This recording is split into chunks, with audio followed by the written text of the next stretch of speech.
One guy you hear in that video, I think, is true courage under fire. He is the shining character that is going through, and that is the guy saying, we're all okay. We're all going to make it. This, I believe, is what it's going to take to save our country in the face of all the crises pressing down on our world right now. The spirit of banding together and being a leader in those situations, saying, you're all right, helping each other, turning to God. People are on the ground in Joplin, Missouri, are helping now however they can, trying to help. It's interesting to me. Listen, see if you can find the federal agency here. We spoke to Pastor Cliff Mansley from the New Creation Church in Joplin, Missouri. Now, this is a church that's only 3.5 years old. They have 150 members.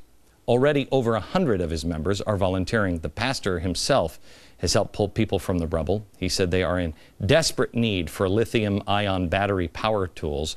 I mean, not that he's a, power tool snob, but they last longer when you're out on the job, or so they tell me. At College Heights Christian Church, hundreds of volunteers have shown up offering to help. The church has been sending volunteers out all day in teams of 4 equipped with waters and bottles and tarps. And they are accepting donations, collecting non-perishable food items, and you can find out how to help by visiting their website at chcchurch.org. Southwest Missouri Conservative Group is organizing a relief effort. Their website is at meetup.com. Also, asamom.org is sending blankets, stuffed animals, and books for all of the kids. Care packages for moms with children. Can you imagine how frightened the children are? Go to their website, asamom.org, for more information. I tell you these things because the first ones always on the scene are the neighbors and the churches, not the federal government. So the decision you have to make is, why would we be weakening our neighbors, our self-reliance, and our churches, while at the same time making our federal government stronger? And then you ask yourself this question: who am I if I'm locked in that freezer? Am I the person that stands around screaming or thinking to myself, oh, there's nothing we can do, we're all going to die? Or am I the one saying, come on, we're all okay, pull together, we're okay, and participate in restoring ourselves and restoring courage? Swords pulled at Pizza Hut, a threat to throw grenades at a Dairy Queen, and the worst crime of them all, praying in a classroom. This sounds like a case for the Crime Busters. Next. Society is melting down. No one is watching the border. The Mideast is on fire, and then there's a threat at an Arizona Dairy Queen. Late last week, 30-year-old homeless woman was arrested after she went into a Dairy Queen, ordered an ice cream, and then pulled a grenade out of her pocket. Police determined it was just a training grenade, so she couldn't have blown anything up. Oh, well, I feel so much better. We also have a woman pulling a sword in Louisville. It's a Pizza Hut there. 29-year-old started yelling at the employee and then threatened him with a sword. She, quote, began to raise it out of the sheath. I don't know if you get into my Pizza Hut with anything in a sheath. When her brother grabbed her and then locked the sword inside the car. How about the sister?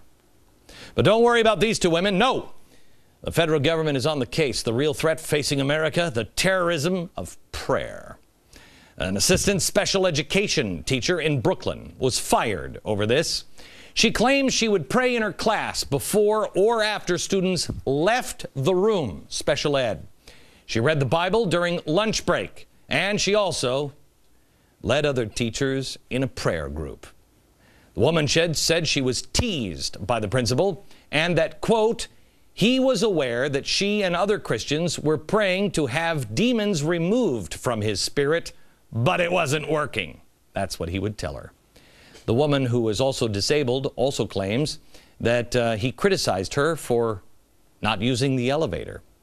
Or for using the elevator, he told her, you should take the stairs. Quote, why don't you just pray yourself up? Well, she's been punished. She was sent to the rubber room. That's where the teachers accused of misconduct, like fondling children, are sent away from the students. Sometimes in New York, they're there for years. Well, this teacher spent a few weeks there before she was fired. Oh, yeah, they got her out right away. Now she's suing the Department of Education and the school's principal, while her former union rep appeals her firing. Don't worry, America. The NEA, the Teachers Union, and the Department of Education are keeping your kids safe tonight from teachers praying about your kids while they're not in the room. Thank you, federal government. On Friday, on the radio program, I announced the date of Restoring Courage in Jerusalem and where it is. On 8/24, right there at the Temple Mount in Jerusalem. I'm inviting the world to come, whether electronically or physically. Be there with me.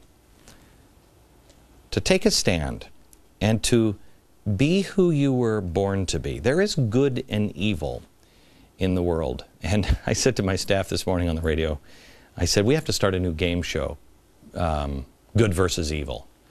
And we'll just take calls from people who say, people beheading people, people saving the people who tried to blow them up or behead them, good or evil. I wonder how many Americans will know the difference. Do they even know what good and evil is anymore? I contend, yes. Yes. Now, will people stand in their own communities or even more so, stand in a war-torn area and take a risk just because they want to show the world and show their God? You're not going to bully me. And I know the difference between good and evil. And no matter what happens, I'm not going to change. We have to decide now, before things get crazy, who we are. I think we're already headed down this road. We're a divided country now. I feel a little like Michelle Obama. This is the first time I've ever been proud of my nation. No, I've always been proud of my country. But I have never felt like we were a nation divided. About a year and a half ago, I started doing research on the Civil War, and I wanted to see how things were right before the Civil War, because I kind of wanted to be able to check the clock. If we start going this way, what does it look like before a Civil War starts? We're not there yet. Things right before the Civil War, I mean, there was one congressman that I think beat a senator almost to death in the well of the Senate. It was bad. So we're not there yet, but there are two different Americas that are starting to emerge. And it's really the difference between good and evil, I think, or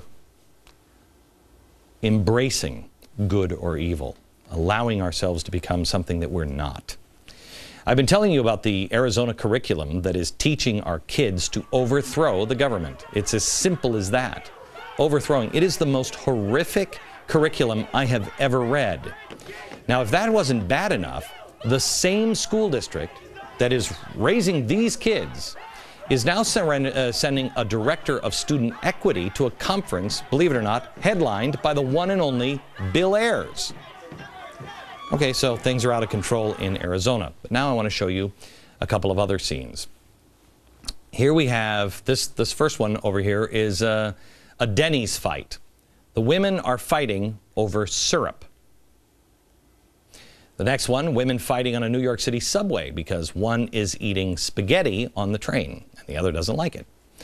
There's women fighting in a gas station parking lot. They're celebrating after the fight. And then, of course, the horrible footage of the McDonald's beating, a beating of a woman so badly that she goes into a seizure. I just told you the story about a Dairy Queen where somebody walked in and had a fake grenade. Or, the sword in Pizza Hut. I mean, when you go into these places, when you can't go into a Denny's and know that, people aren't going to beat each other up over maple syrup, you have to ask yourself, what happened to us? Where is the America that I understand, where we're decent to each other? What's striking to me is one of these Americas is in the relative midst of plenty. And then you start to see the other America. I mean, one, all they have to do is ask for syrup, and they can get it. This one, you could ask for syrup all you want, you ain't going to get it. The other America is in the midst of devastation. Ask yourself tonight, which America do you want to live in? Believe it or not, I'd rather live in the one that has no mall, a crippled hospital, a city where there are no jobs, where my home is gone, I don't know what tomorrow is going to bring. I'd rather live in that America if people behave the way Americans are supposed to behave, how we're expected to behave, decently to each other. We celebrated on this program how the Japanese behaved after the tsunami earthquake. More than 400 aftershocks destroyed their country. But now look at the Midwest. It is being done quietly, without any fuss. 116 people so far dead. Church in Joplin, Missouri, housing 40 people, giving them food and clothing, without any fuss. In a neighboring town, they're collecting food and hosting dinners for people who have lost everything. When you have this kind of devastation in your country, and you don't hear about it, it's because people are behaving like Americans. America, I urge you tonight to begin your process, your journey on being who you were meant to be, not the person we've all allowed ourselves to become. We have a couple of special shows coming up for you. First of all, on Friday, a crash course in everything you need to know about our founding fathers and how they represent faith, hope, and charity. And on Monday, Memorial Day, you remember the survivor mom from the fire that we showed you? Stephanie Nielsen, her whole family, all of her children, join us for the full hour. Set your DVR next Monday. From New York, good night, America.